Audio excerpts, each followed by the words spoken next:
자, 그래서 38절에 또 자기 십자가를 지고 나를 쫓지 않는 자도 내게 합당치 아니하니라.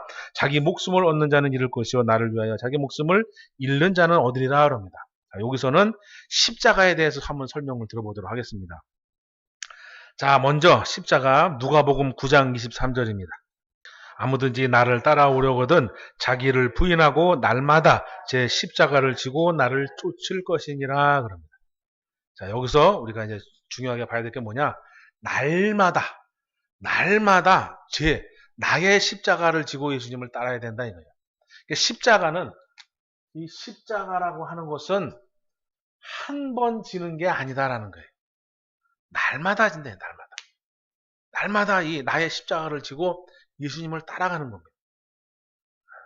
근데 여러분들 오실 때 보니까 십자가 한 번도 안 메고 오시대요. 과연 그런 걸까요? 십자가를 메고 다니는 걸까요? 십자가를 걸고 다니는 걸까요? 이건 그런 뜻이 아니죠. 그죠? 자, 그러면 먼저 이 십자가가 무엇인지를 알아야 이 말씀이 이해가 가시죠. 이 십자가는 제일 처음에는 2000년 전에 예수님이 지실 때는 이 십자가가 좋은 게 아닙니다.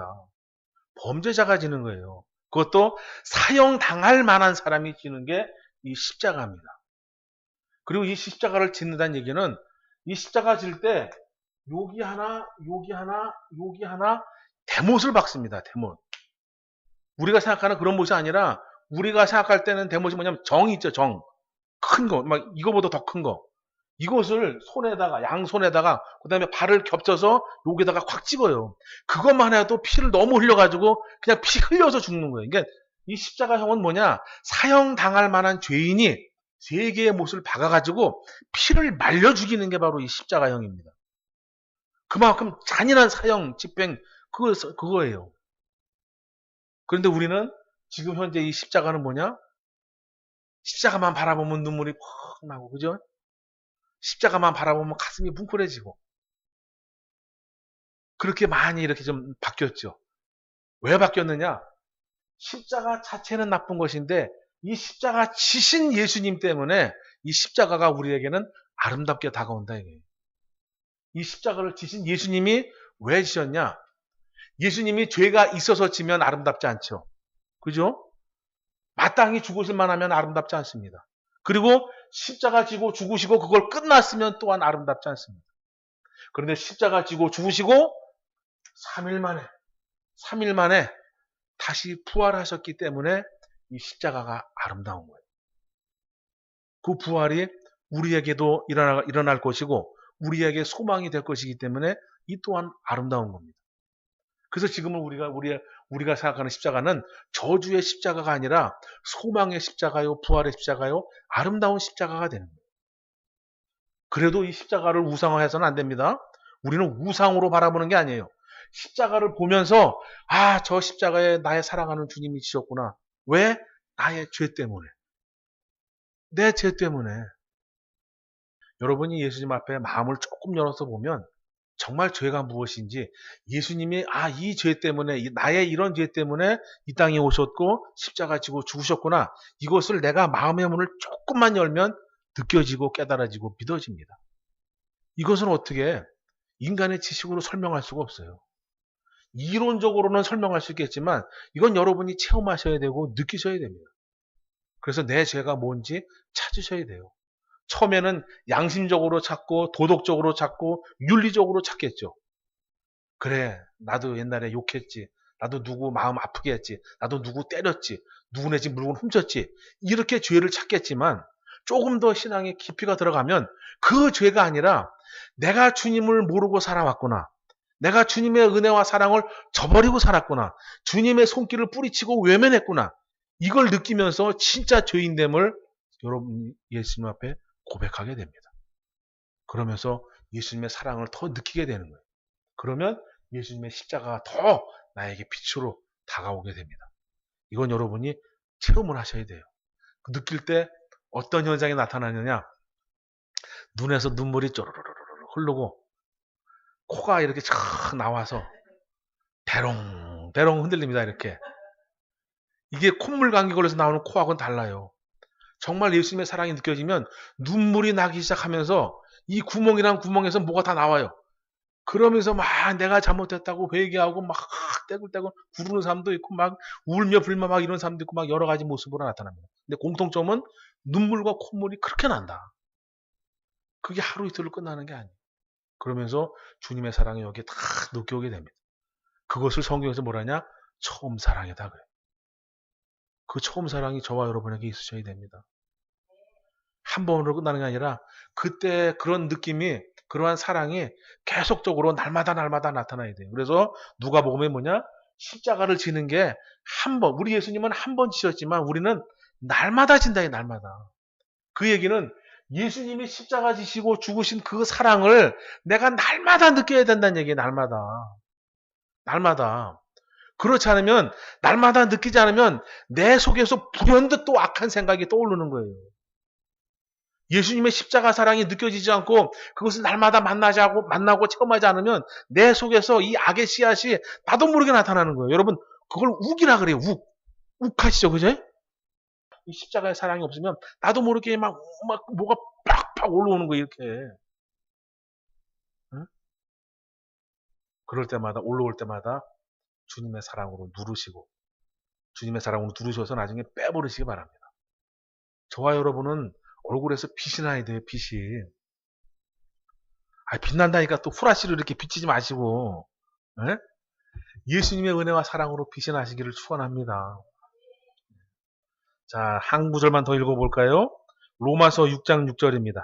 우리가 알거니와 우리 옛 사람이 예수와 함께 십자가에 못 박힌 것은 죄의 몸이 멸하여 다시 우리가 죄에게 종노릇하지 아니하려 함이니 그럽니다.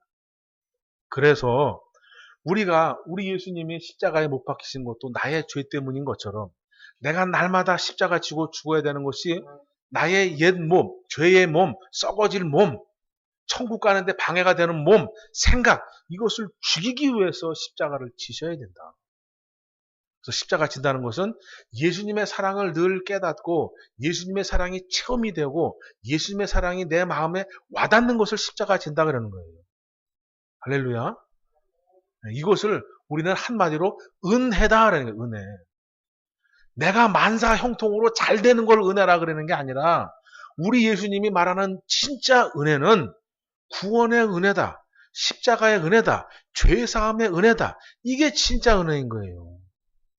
근데 우리는 만사 형통이 되면 은혜다 그러는데 그것은 은혜가 아니라 감사한 거죠. 고마운 거예요. 내가 무슨 일을 계획하고 했는데 잘 됐습니다. 하나님의 도우심으로 잘 됐어요. 그러면 하나님 감사합니다. 이렇게 표현을 해야 되는 것이 맞는 겁니다. 그래야 진짜 은혜가 가려지지 않는 거예요. 우리 아까 집사님 기도하실 때 들으셨잖아요. 가짜 은혜가 판친다니까요. 이 가짜 은혜가 진짜 은혜를 가려버리는 거예요. 그래서 우리는 교회 나올 때 예수님의 십자가 사랑을 느끼고 체험하고 깨닫기 위해서 오셔야 된다. 할렐루야. 자, 그래서 이제 죄의 먹이 6장 6절에는 우리가 알거냐 옛사람이 예수와 함께 십자가에 못 박힌 것은 죄의 몸을 멸하고 다시는 우리가 죄에게 종노릇하지 아니하기 위해서 죄의 종노릇하지 않게 하기 위해서 날마다 나의 십자가를 지셔야 된다. 할렐루야. 자, 한 구절만 더 읽고 마치도록 하겠습니다. 갈라디아서 5장 20절입니다. 아멘. 그래서 그리스도의 사람, 저와 여러분은 그리스도의 사람이고 신앙인입니다. 그러면 육체와 함께 정과 욕심을 십자가에 못 박으셔야 됩니다. 십자가에 못 박으셔야 돼요. 그래서 예수님이 나의 죄 때문에 죽으신 뜻을 잘 깨달아서 그 뜻이 절대 죽어지거나 소멸되지 않게 하기 위해서 내가 날마다 나의 죄를 육신의 것을, 육신의 정욕을, 육신의 그런 모든 욕심을 날마다 내려놓고 하나님 앞에 기도하시면서 십자가의 사랑을 생각하고 살아가셔야 된다. 그래야만 누가 봐도 저 사람은 교회 다니는 사람, 신앙인이구나, 하나님의 사람이구나 이렇게 보여지는 거예요. 어떠한 일을 만나도 하나님의 사람은 이걸 통해서 하나님이 나를 더 연단시키시나 봐 이렇게 봐야 되는데 불신자랑 똑같이 죽일 것이니 살릴 것이니 막 입에서 육두 문자가 나오고 원망하고 불평하고 그러면 되겠냐 이거예요. 똑같은 사건을 만나도 불신자는 하나님이 없으니까 그럴 수 있습니다. 화나는 대로 생각나는 대로 말할 수 있어요. 하지만 하나님의 사람이 어떻게 똑같이 그렇게 하냐고. 어떤 사건을 만나면 그래 내가 손해는 크게 봤지만 그래 내가 어디 아프고 상처받았지만 하나님이 이걸 통해서 나를 더 연단시키는가 보다. 아니면 하나님이 어떠한 것을 나에게 알려주시기 위해서 이와 같이 하는가 보다. 아니면 하나님이 더 큰 것을 주시기 위해서 이와 같은 작은 시련을 주시나 보다. 이렇게 생각을 해야지. 어떻게 불신자와 똑같이 원망하고 불평하고 욕하고 이러냐 이거예요. 그러니 세상 사람들이 볼 때는 우리 신앙이들을 뭐라 그래요? 저러니까 물에 빠지면 입만 둥둥 뜨지.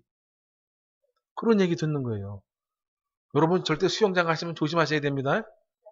궁뎅이가 뜨는 사람은 절에 다니는 사람, 입이 뜨는 사람은 교회 다니는 사람이에요. 네? 둘 다 뜨는 사람은 뭔지 아세요? 날라리 신자. 주일날은 교회 가고 4월 초파일 날은 절에 가고 이 날라리 신자 있어요. 둘 다 떠요 그런 사람은. 그런 사람이 돼서는 안 된다. 네? 우리는 오로지 그냥 진중하게 예수님만 바라보고 사랑하고 생각하고 그러한 신앙인이 되셔야 될 줄로 믿습니다. 그래서 자기 십자가를 지고 나를 쫓지 않은 자는 내게 합당치 않다는 얘기는 뭐냐? 예수님의 십자가의 사랑을 온전히 이해하고 깨닫고 그 십자가의 사랑을 빛내지 않는 사람은 주님을 따라갈 수가 없다는 얘기예요. 그냥 교회만 다니는 사람인 것뿐이지. 그래서 예수님을 따라간다는 얘기는 예수님의 이 십자가의 사랑을 온전히 마음에 품고 사는 사람이다. 그래서 어떠한 상황을 만나도 감사하고 그래 그럴 수도 있지. 저와 여러분은 주님의 은혜와 사랑으로 풍성한 그런 이제 여유로움이 넘치시기를 축원합니다.